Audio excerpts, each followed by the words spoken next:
je vais ramener une anecdote sur votre plateau.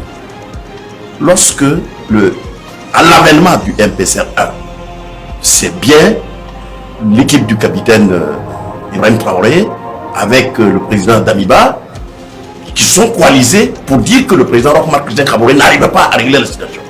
Mais lorsque Damiba arrive au pouvoir, le capitaine Ibrahim Traoré dit « Moi, je cherche à le joindre parce que je suis sur le terrain, je vois les difficultés. » Il ne le prend même pas au téléphone.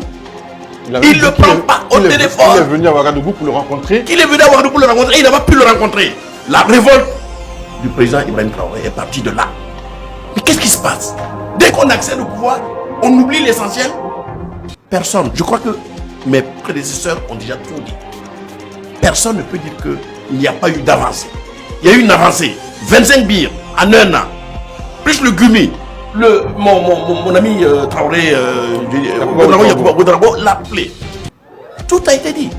Il y a incontestablement une évolution positive. Et il faut continuer. Parce que 65% du territoire, moi je souhaiterais que même un seul centimètre carré de notre territoire ne soit pas entre les mains des djihadistes et des terroristes. Maintenant, le capitaine, on aime dire que la parole c'est de la prophétie. Voilà pourquoi même nos ancêtres, je respecte les chefs coutumiers, nous avons un chef coutumier sur le plateau, pour invoquer des bonnes choses pour demain, il faut faire de la prophétie, il faut parler. Le capitaine, moi, je prends ses propos des premières heures de sa prise de pouvoir comme une prophétie. J'arrive, je souhaite, c'est comme s'il avait dit, je souhaite finir la guerre en 3 mois. Effectivement, il est jeune. Quand il prenait le pouvoir, il n'avait pas l'espérance de l'État. Il n'avait pas l'espérance de la gestion d'un pouvoir d'État. Lui, il est venu avec le cœur, avec le patriotisme, la fougue de sa jeunesse.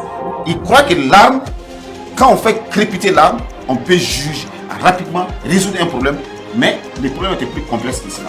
Il a vu que l'armée n'avait pas le matériel nécessaire. Au-delà même de l'organisation de l'armée, nous avons des problèmes sociaux, culturels, qui rentrent en ligne de compte dans la gestion de cette crise sécuritaire. Et l'armée, pour l'organiser l'armée, il fallait, comme c'est une question de corporation, il fallait qu'il s'appuie d'abord sur sa génération pour faire une organisation. Et en son temps, ça a été crié, ça a été décrié, ça a été beaucoup critiqué, qu'il a mis de côté les aînés, il a mis de côté les gradés de l'armée. Mais naturellement, je suis désolé, je respecte ces gradés-là. Mais c'est des gradés en temps de paix. C'était des militaires en temps de paix. Ils ne pouvaient pas être opérationnels. Et il fallait faire appel à une nouvelle génération, à être du nouveau sang, pour les galvaniser et leur dire que notre nation est en danger. Quels sont les problèmes et quelles peuvent être les solutions proposées? Rapidement, ces jeunes militaires ont fait un travail, il faut les reconnaître, il faut saluer leur bravoure sur le terrain et leur intelligence. Ils ont fait un travail en si peu de temps. L'organisation qu'ils ont fait au sein de l'armée burkinabé, allez-y voir dans les pays développés, les puissances là, ça n'a jamais été fait. Aucune armée, en tout cas à ma connaissance, comme on appelle en Afrique ici, et même dans les pays développés, n'a pu organiser et créer autant d'unités en si peu de temps, les équiper, les rendre opérationnels sur le terrain. Il faut que la transition, il faut que son excellence, le président Ibrahim Traoré, sache que nous sommes mobilisés, non pas parce qu'on l'aime, mais parce qu'on aime notre pays. Monsieur Bateau dit, c'est quoi la notion de patriotisme? C'est ça la notion. N'allez pas chercher loin. Parce que nous, on aime notre pays. Et c'est parce que nous, on aime ce qu'il est en train de faire. Ça va dans le bon sens.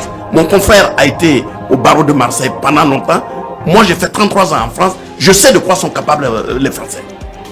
Voilà. Ils n'ont pas, c'est le général de Gaulle qui le disait. Le pays, ils n'ont pas, voilà, c'est ça. Le général de Gaulle disait, la France, de toute façon, elle n'a pas d'amis. Elle n'a que des intérêts. Alors nous aussi, au Burkina, on reprend cette maxime-là pour dire que aujourd'hui, nous avons des intérêts. C360, la voix d'une Afrique nouvelle et souveraine.